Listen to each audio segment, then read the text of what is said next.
Hey, how y'all doing? Back again, another episode of the IT Factor. As always, I'm your host, Jeremy Robinson, and today we have someone special. Go ahead and introduce yourself, man.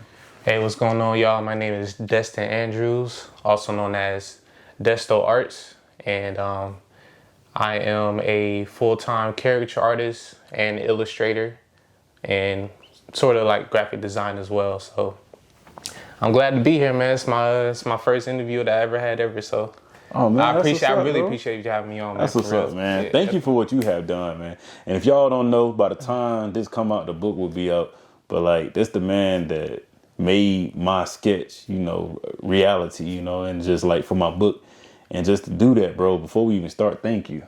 Yeah, you welcome. That means a lot, bro. I can't even believe you did what you did. Like every time somebody see it, they be like, bro. So yeah. Definitely, man. So, and I would say, how are you doing mentally, physically, emotionally? Mentally, first and foremost, man, I've been real focused on a lot mentally, and not trying to get too many distractions and just really focus on what, my goals and what I got to do in the future to be where I want to be as an artist. And, emotionally, I'm good. My art, my people around me, my support system, they keep all that, up to par and been keeping my head straight, showing me love and support. So that's been, making me feel good emotionally and, staying positive about my future and stuff. And physically, I'm just thankful that I'm healthy and able to wake up in the morning and do what I do. Sir. What I'm saying? So I've been trying to, get that right too, as far as like going to the gym more often and, just trying to eat more, just be like more like, healthy and stuff. So that's how I'm doing, man. I like that, man. I think that'll take you a long way. And I asked that, man, because like a lot of people don't ask it. You go a whole year, month, and people like, dang, man, nobody ever asked me how I feel. That's facts, though, because not a lot of people do, man. I ain't gonna lie. But I appreciate that question for real. So definitely, man. Yeah. So, and I say, what got you started with wanting to create art? And how long have you been doing it? Well, as far as I can remember, I've been doing it my whole life. As from like ever since I can remember how young I was. That's all I've been doing since like I would say kindergarten. And I always just been inspired by.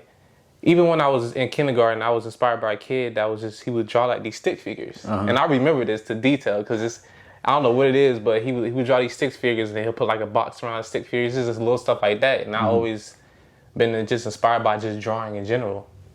And I always been drawing since then. And, growing up, I used to go to the library and get like drawing books that show you how to draw step by step. I never got actual books to read when I go to the library. I was just went to the drawing section or art section and just got books on like how to draw and all that stuff. And I'm glad my parents supported that.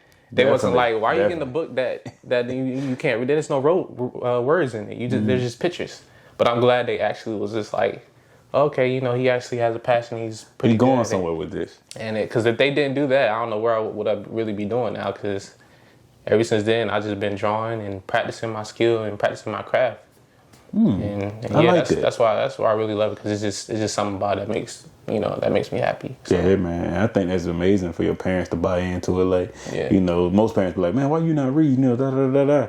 But it's like, nah, he actually liked this. Let me go ahead, and then I'm pretty sure they started buying you stuff, buying you sketchbooks, things of that nature, and then it made you to where you are now. Right, art supplies, all that. They really poured into my gift. And I'm truly thankful for that, because now even today, parents don't support, their kids really being an artist. They be like, that's just a hobby. You can't really, make any money in that, or you can't really, take them nowhere. You should go to school to do this, or what they done in the past. They just want their kids to do what they think is right for them and not really pouring into their passion. You know what I'm saying? So I'm really thankful that my parents are like that.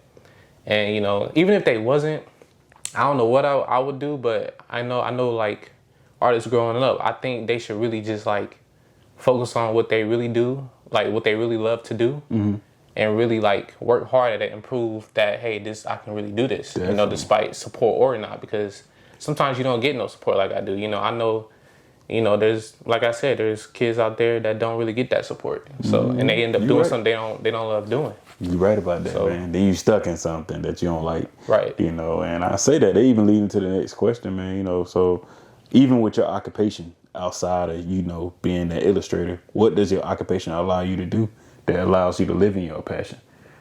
Like what you mean by that? Like your occupation, with you outside of being being an artist, you do other things too. So like, how did it all play a role into what you do every day?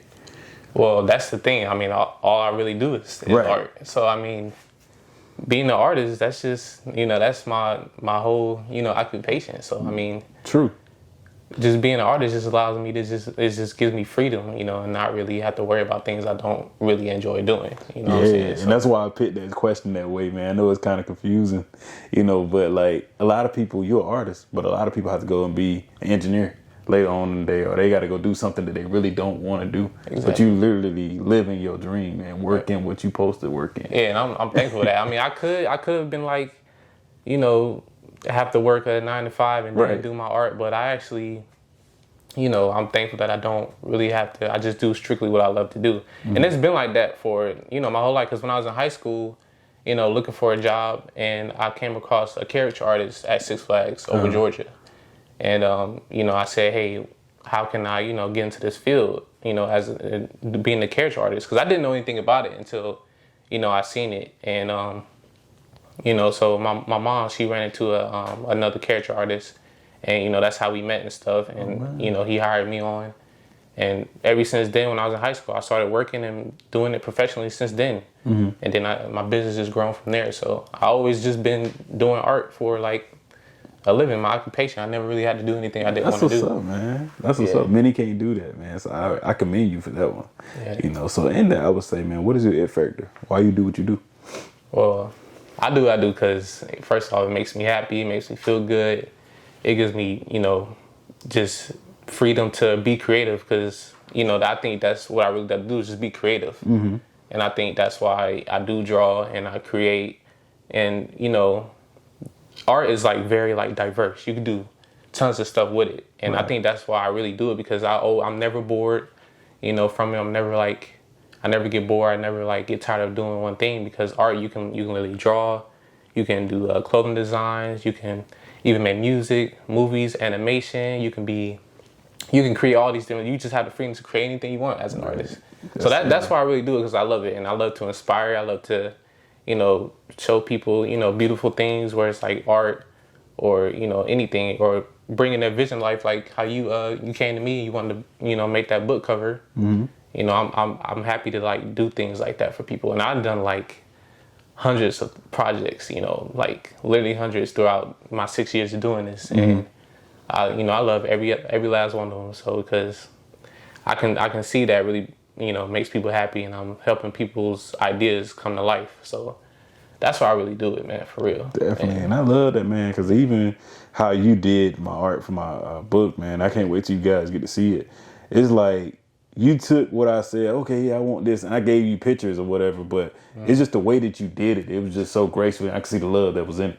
And I was like, man, this brother really got it. Like, everybody can't do that. Some people, you'll give it to them, they be like, oh, I'm going to draw, I'm going to do this, and it's never going to look like your work, man. Right, and definitely. I appreciate that, because I always try to be somewhat unique. You know, I'm inspired by other artists, and I take things from other artists and put in my own work, but, you know, I'm glad that, you know, I can create something that, you know, people really love, and they know, like, you know, I really put a lot of work into it, and it's, you know, it's a little different, you know. Yes, sir. Yes, sir. That's good to know. So in that, I wonder, man, you know, with a project like mine, and me coming with those photos and being upfront at what I really wanted, how easy did that make your job? And how did it make you, man, I know how to do this? Man, look, that made the job so easy, because like I said, I've done like hundreds, you know, of projects, right? And people, they'll come to me and be like, I want a logo, or I want, you know, an illustration done, right? And I'll be like, okay, cool. And they'll give me like, just like a regular picture, and they say, okay, make this to a logo.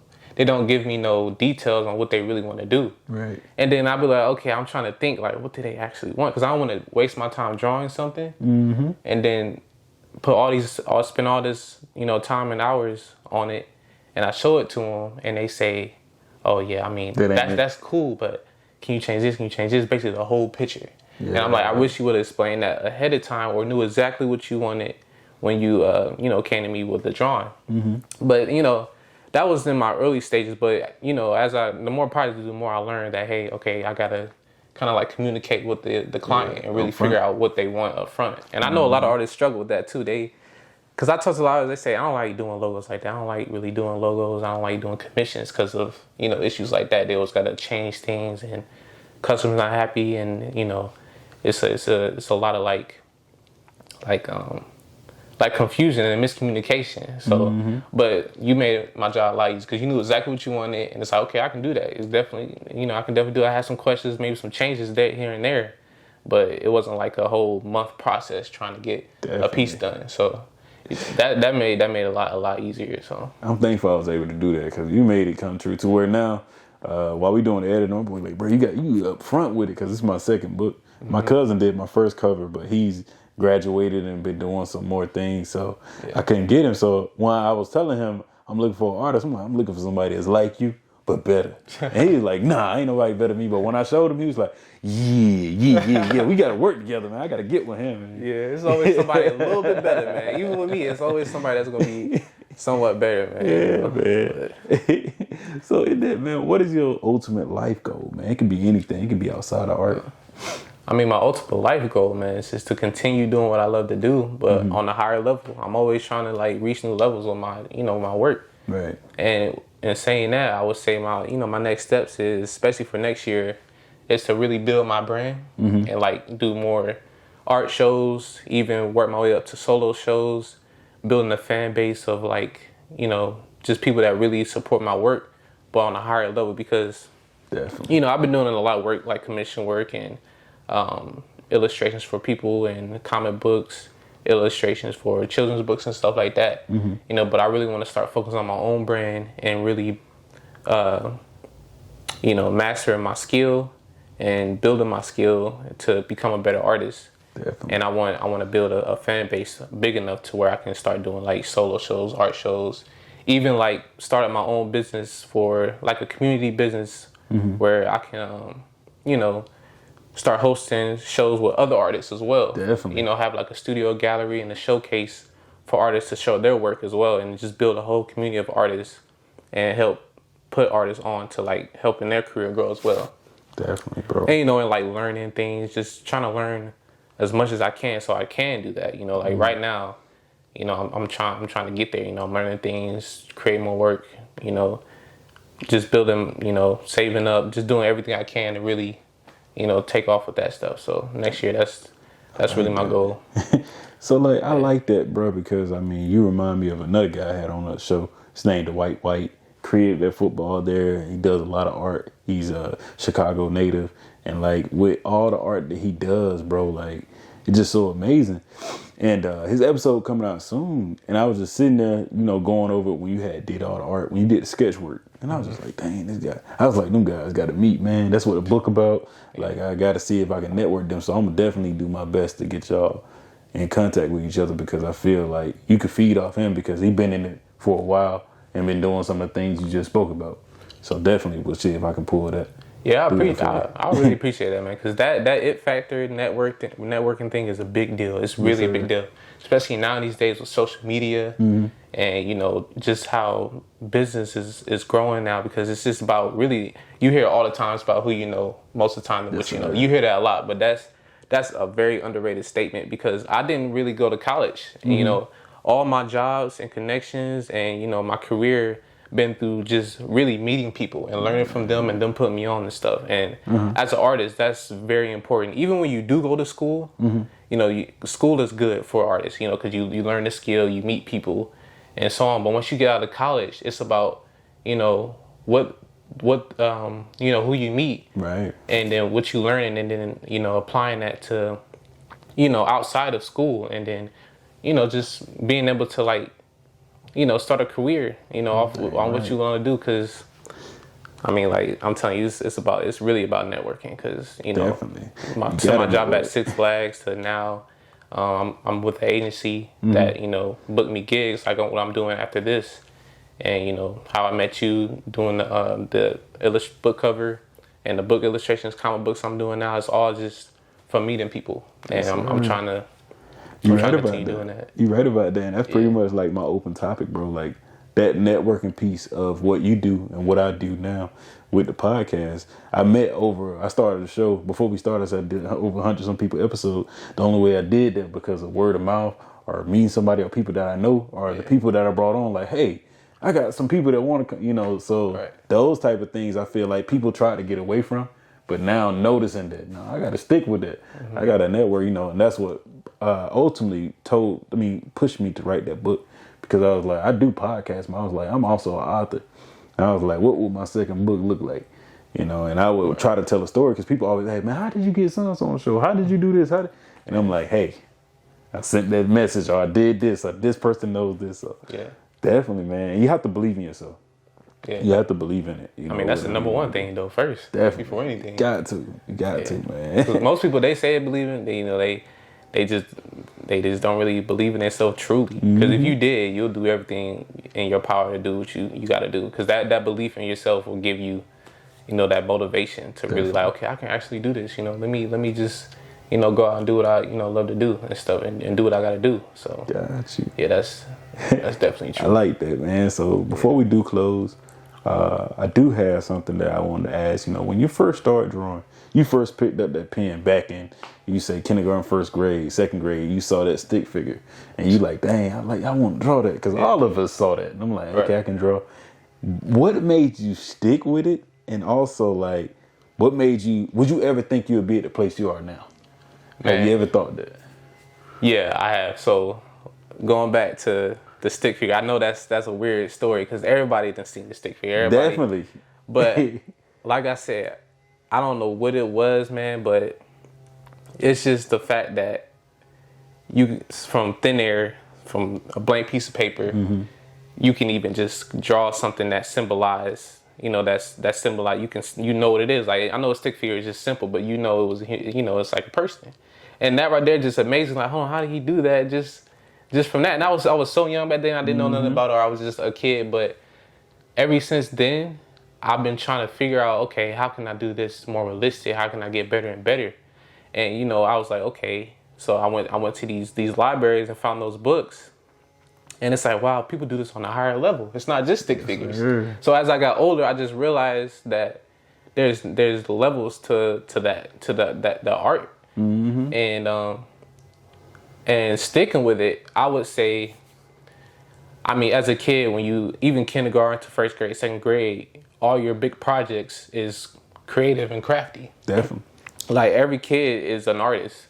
Every kid loves to draw and color. You know what I'm saying? But what stops it is when you get into high school and college, they be like, oh, well, I guess this is it, because I'm not really making money off this. It's just a hobby. People call it just a hobby now, but I didn't really think of it like that. It was really of a passion, because, and I knew it was a passion because even though I wasn't that good of an artist in elementary school and, middle school, I was better than the average, of course, because I really loved it and I would really practice a lot. Definitely. But in middle school and, elementary school, I realized that, man, I don't know how these, because I knew of more artists as I got older, and I was like, I don't know how these artists are drawing like realistic and these portraits and crazy. I don't even think I can get on this level. Like, this is crazy.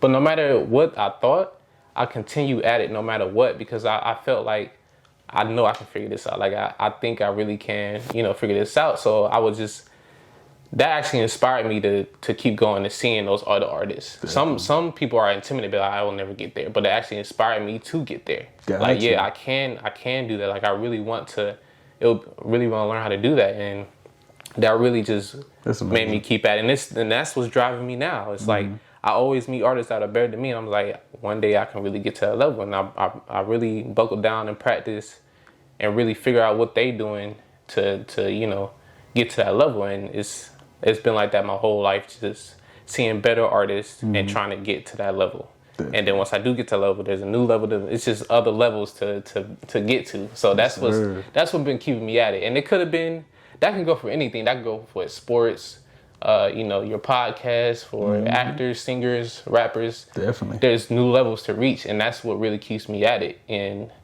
I say, same. people say, "Oh man, you so talented, man." I'm like, I don't know if I'm talented. Talented is just the half part. It's really the passion. I was born with the passion, and that's what. Because you could be talented. You could be talented at anything. I would say, but people don't realize talent can run out. Right, talent can definitely run out. We see that with athletes. I see that with athletes every couple years. You see that with athletes, and especially with me playing football and like seeing my favorite athletes, or you'll see people and you like, okay, man, dang, they good. Right. And then year 7, you like, dang, they ain't what they used to be. It's like, hey, they was talented, but the passion ain't there no more. Exactly. It's gone. They want to go raise their kids, which ain't no problem with that. They want to go do something else, because a lot of things that people do, same with art, people get the passion out of it because they say, I did that when I was a kid. Ain't no reason for me to do that no more. Right. And it's like, nah, like you still can do this, but you're not passionate about it. Same with the podcast. I could easily be like, I'm gonna do this all day, but if I wasn't passionate about it, I would have been like, yeah, bro, Destin, man, we gonna reschedule, bro. I ain't doing this, man. I'm gonna do it next year.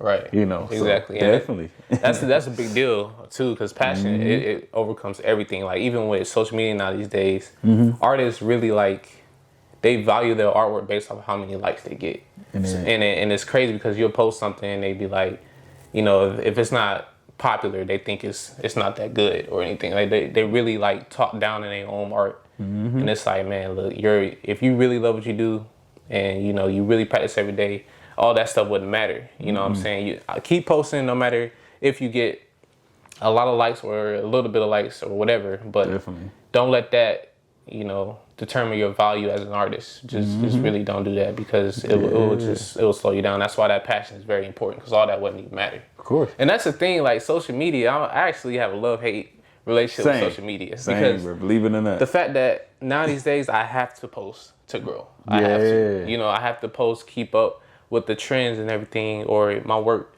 just probably won't be seen, especially as an up-and-coming artist. I mean, if I was, big and famous, I can, do without social media as much. But if you're really trying to grow now these days, social media is really the way to do it. Gotta do it. Yeah, you're right. And that's why I kind of I just want to be an artist. I didn't know I had to be a social media manager as well as an artist on top of that. But I do. And I'm cool with that, because, social media is a good way to, spread the love and everything. And that's how I got most of my jobs is off social media now these days. So, but hey, that's my love-hate relationship with social media, man. Well, I like that, bro. I like that, man. It's been a good episode, bro. So in that, do you have any questions for me?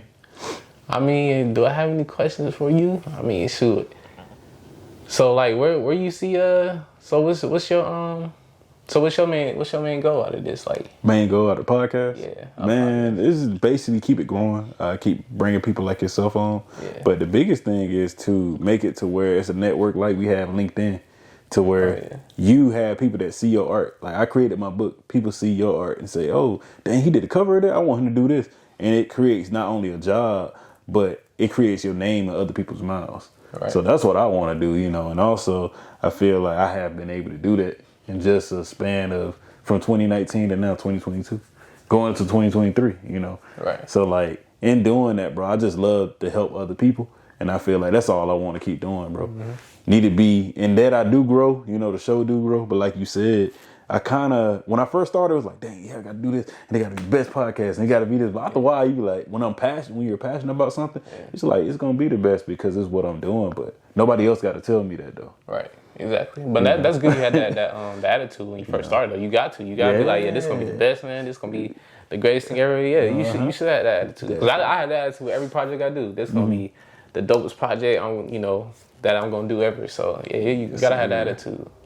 But that's it, man. That's pretty much it, bro. Yeah, all right, man. I really appreciate you having me on, man.